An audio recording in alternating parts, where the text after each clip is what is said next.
యాజకులు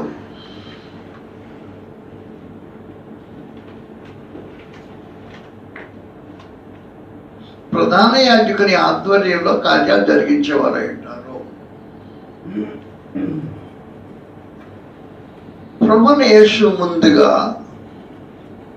ఆ మందిరంలో మనకంటే ముందుగా ప్రవేశించి అక్కడే ఉంటాడు. మందిరపు యాజకుడు అయిన ప్రభువుని యేసు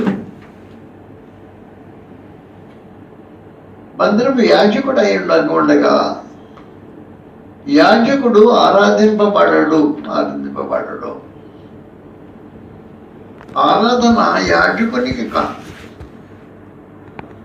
యాజకుడు మనుషుల యొక్క ఆరాధనని దేవునికి సమర్పించేవాడు యాజకుడు.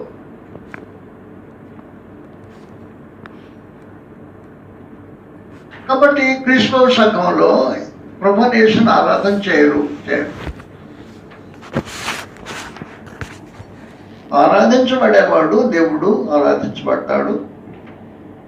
వారి ఆరాధనను దేవుడి సముఖాన్ని కల్పించేవాడు ప్రభువుని యేసు. తన ద్వారా దేవుని ఎంతకు వచ్చే వారికి అన్నమాట ప్రత్యేకించి హెబ్రీ 9వ అధ్యాయంలో క్షమించండి 7వ అధ్యాయం 6వ వచనం నుండి 25, 26 కారైట్